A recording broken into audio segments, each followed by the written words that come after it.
moving, other things happening. So you may be wondering, you know, I come up with, oh, we are all just going to watch them leave, aren't we?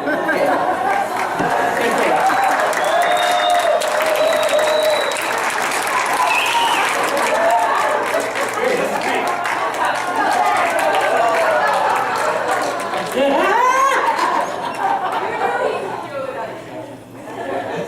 I'm expecting you to come back for one more wave. No, I think he's gone. You better be. Don't upstage me now. Okay. So you may be wondering where DRA comes from. Well, you know, it's not like an acronym that most of us use. You know what I mean by an acronym, right? Some people think it means one thing, but I'm going to tell you I use it for other reasons too. What's the fear? Why the frown? And Graham Clark's famous one, why that's fantastic. Or what about this one? SMH, shake my head. These are all acronyms. These are like shortened things. The ubiquitous LOL, which means laugh out loud. And the other one, ROFL, which means roll on the floor laughing. So DRA, in my mind, is actually a very spiritual phrase, and we use it all the time in this center, but we may not always shorten it. But as a minister and as a practitioner, as I'm taking notes, as I sometimes do, if I'm going to do treatment work or anything like that, I shorten it to be efficient. So DRA in this case stands for Divine Right Action. In other words, that seemingly invisible flow of universal energy that is underneath and always supporting us, whether we know it or not. That divine right action. It also means when we have a demonstration, when we have a manifestation that supports us in our lives and supports the world, that is also divine right action. So the good news is that when we learn to recognize divine right action and not fight against it, we also learn to trust it because it's infallible. Divine right action is infallible. Here's what our founder, Ernest Holmes, had to say about it. We should come to the realization that the presence greater than we are is cooperating with us, which it most certainly is, and therefore we must cooperate with it. And our cooperation is so simple. Believe in it, trust its guidance, accept its expression through us. OMG, that's another acronym. OMG, it is so simple. Cooperating with divine right action, cooperating with spirit, cooperating with the presence, the life force energy is so simple. Believe in it, follow its guidance, and accept that it is expressing through you and as you. Yes? Yes. Simple. The challenge is that even though we absolutely know that there is such a thing as divine right action, because we've seen it demonstrated over and over and over again in our lives, it is the timing of divine right action that is not necessarily our timing. You know what I'm talking about? Yeah. And that's the rub, isn't it? At least for me, that's the rub. Oftentimes what happens is I get this idea, and with my little finite mind, I work through all the contingencies, and I've figured things out and how this is going to happen, and then I become very impatient when it doesn't happen in the way that I think it should happen in my time frame. Anybody else? Anybody? Oh, okay, half a dozen of you, okay. And I figure this because, you know, I'm the minister, right? I know stuff. I know how to do treatment. I tithe. I'm a nice person. I do all the right things. So the law should actually yield to my wishes, right? Except it very rarely happens. Either things go way, way too slowly, and I'm like, are you kidding me? Or else they happen way, way too fast. And I'm like, wait, I'm not ready yet. If I've done my spiritual work and I've been keeping my thoughts and my vibration at a high level, then the thing that it is that I'm wanting, whatever that is unfolding in the right perfect way, in the right and perfect time. It's just not necessarily in my right and perfect time, in my right and perfect way. But I have to trust that it is unfolding in the right and perfect way. Again, as Dr. Holmes says, we know that no idea of God ever comes too soon or too late, but always at the correct time. We know that right action prevails. So the reason that this is so important is because, contrary to what we can see with our finite minds, there are lots of moving pieces that have to happen in order to make the thing become manifest. You know what I'm talking about? We may think that we have it all figured out and that the pieces should just come together, but that's because we're not able to see the bigger picture. We're not able to see all the things that have to happen and all the other factors that are involved with this. So we don't know the things that have to happen in order for the manifestation to take place. That's one side of it. The other side of it, and this is the one that's really hard to understand, the one that drives me the most crazy, and that is that I may be wanting to manifest something. I may have this whole idea going on in my mind, but I don't yet have the consciousness of the thing. You understand what I'm saying there? If it has not happened in my life, it is because there is more maturation, there is more learning, there is more steeping that needs to take place within me before the thing can come in. So part of trusting divine right action is knowing that we keep the idea in mind, and then we continue to do the next thing in front of us. We are becoming the person that we need to be in order to experience the thing. I clearly don't yet have the consciousness of George Clooney in my life. Oh. And neither does she, apparently.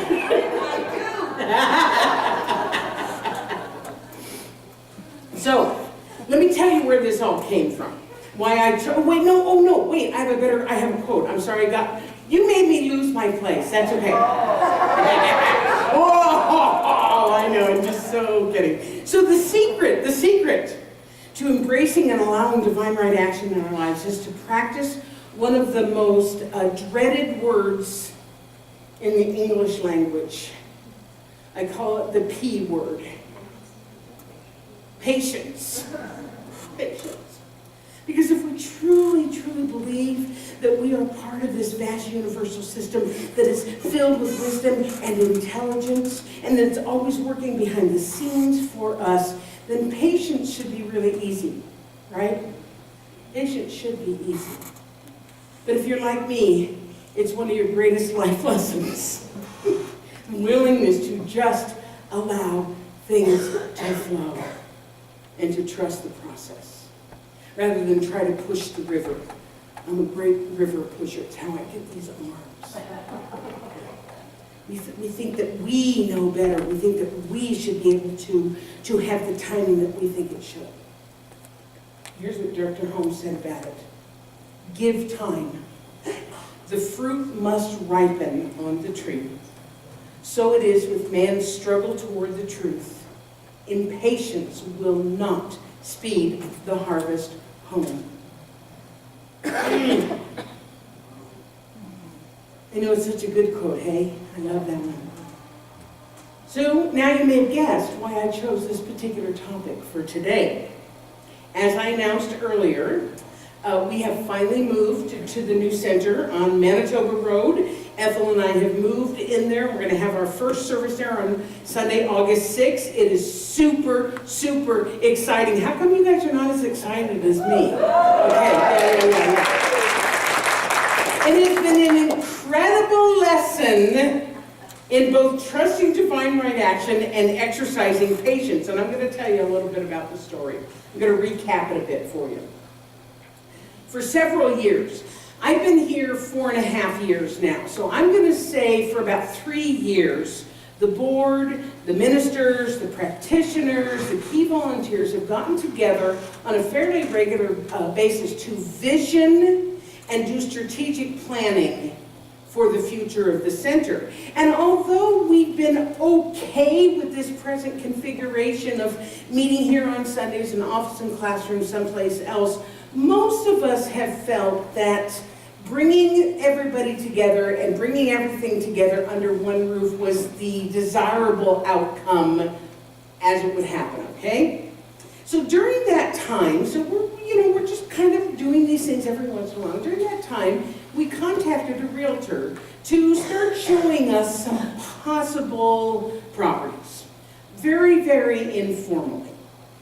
Well, between the work that we were doing in mind and the action step of actually calling a realtor and going and looking at properties, that got the ball rolling.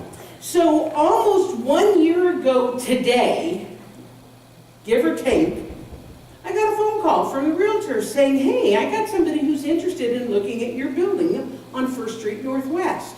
And I was surprised because that building wasn't listed, but it was just kind of random. It just kind of came out of the blue, right? So I showed it to her and I was really enthusiastic because I did not think, no. So I was like, oh, this is bad. And she sees it, she likes it, and then goes away, and 3 weeks later, I'm on vacation, and I get a phone call that we have a valid, reasonable offer to purchase the building. I know, right? And as cool as that was, so, we entered into negotiation. It was a fair price for this market, right? So one of the unique challenges that we had, though, was if we sold that building and we had yet to purchase another building, where would we do business in between the time, right? How would we do that? Well, this buyer, the building was a little big for her and her chiropractic office, so she wanted us to rent back a portion of the space as she kind of made the transition. So not only were we able to stay in the same place for a while, but she wanted us there, right? She wanted us there. Well, talk about a real example of divine right action. Because what had happened was that we had planted the seed of someday maybe having our own space again. We did the footwork by calling the realtor, and then we left it pretty much we left it alone. We went on about our business. We continued to do what we do. But the vision was clear. And our intention was clean. You know what I mean by that? The attachment to the timing of the outcome was very loose. It was like, yes, someday we're going to do our work, and when it presents itself, we will act on it. So behind the scenes, the pieces of the puzzle were falling into place without our really having to do anything about it. Is this making sense? Okay. Mary Pierce, who was a tennis player, said this: sometimes things aren't clear right away. That's where you need to be patient and persevere and see where things lead. So that's what we were doing. We were trusting, and we were allowing divine right action to unfold in the way that it was. So this whole thing is going on, and it's kind of exciting, and we're doing this, and we're negotiating, and we're making plans and seeing lawyers and all this other stuff. And right about that time, our board president, Graham Clark, my hero over there, Graham was just driving around town one day, and he sees a building that he thinks might fit our needs, and it's for sale. And sure enough, I walked into it, and I looked, and I said, this is perfect. I mean, walked in and said, this is perfect. Let's make it work. Let's do this thing. So after a little bit of negotiation, because that owner had some stipulations that we weren't willing to do, we came to another fair price, and we purchased that building with the proceeds that we had received from the sale of the other building. I mean, literally, it kind of went in our hand, in his hand. It was perfect. It was divine right action taking place. So because everything was smooth sailing up to that point, for the most part. There was no reason to believe that it wouldn't continue, right? Remember what I said about divine right action involves evolving and growing into the people that we need to be in order to have the thing? Well, sometimes those growth opportunities show up as things like delays and challenges and frustrations.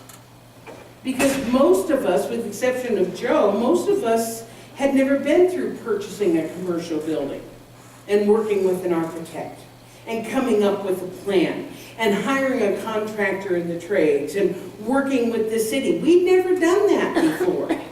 And there's a lot to it. Yeah. And even for this seemingly simple job. So I don't know about the rest of them, I simply did not have the consciousness yet of this building. I had the consciousness of attracting the building, but not having it be our spiritual center yet. There was still more to come. So in my ignorance of the process, I announced at the beginning of the year that we would hold our first service on Easter. We hadn't even broken ground on Easter. So then I blithely announced that we would open at the end of May. Well, that didn't factor in the city little glitches and a few unexpected things that happened within the building. So then I quietly said, I think it will be the end of June. Again, unexpected delays, city stuff. So then I simply said, as you recall, we'll be in there soon. Very soon. And as frustrating as all of this was, what it taught me, what it taught us, hopefully, was the art of patience and the art of trust. Because I knew that we would eventually be in the building because I had a key. Where's my other? I blew it. I had the best funny thing. Okay, never mind. Never mind. I have a key. So, because I had a key, because I knew that things were happening, that I knew that I could somehow relax, and I could trust that divine right action was taking place, it was just not my timing. It was in the universe's timing. Because there were lots of things that had to come together. Lots of growing that needed to happen, obviously, for me, in order for us to have the consciousness of that place as our valid and working spiritual center. So as the construction was going on, there were lots of spiritual work that was taking place. Our ministers and practitioners working at this, right?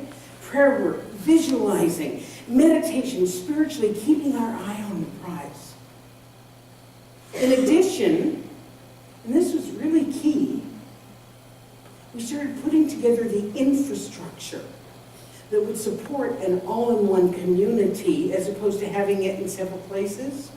For instance, when I first came here, the spiritual team consisted of Reverend Marjorie and me, which was fine for the configuration that we were in. But now, we have 2 additional ministers. We have a retired minister, Darlene, I saw you come in. We have a retired minister adding her consciousness to it, and we have 6 practitioners. Now that is the type of team that can spiritually support the center that we've all visioned for. This is so exciting. We've had dozens of people go through the foundations class, which we're going to do another one in starting October. So we've had all of these people who are increasing their consciousness and adding their consciousness to ours. Plus we have volunteers. We've got a fabulous board of trustees. We have volunteers. We have absolutely wonderful people whose consciousness have been instrumental in making all of this happen. So we now have the infrastructure in place. So that divine right action can absolutely do what it's going to do and to take care of everything. So all we have to do is keep our vision clear. Is your vision clear? Have you been there? Have you at least driven by it? Do So, see us in it. See us in it. Exercise patience. Oh, please exercise patience. Don't become discouraged. Trust. Because the bottom line is we live in a universe that is forever flowing. It is expressing. It is supporting us. It is. So it is in our best interest to cooperate with it on its terms. And it is responding to us. So this pretty picture, I know it's so pretty. This is the final quote I'm going to share with Ernest Holmes. If we can believe that the Spirit within us, God, makes perfect and happy the way before us, we then enter into conscious union with everything that lives and commune with the Spirit of all people and all things. There then develops an intimate relationship with the presence and the power which controls everything. And we know we can trust it. Everybody take a deep breath. Here it is, opening day, August 6th. Grand opening, big hoopla thing happening, September 22nd, 23rd, 24th. Be there or be square. I love you, and so it is.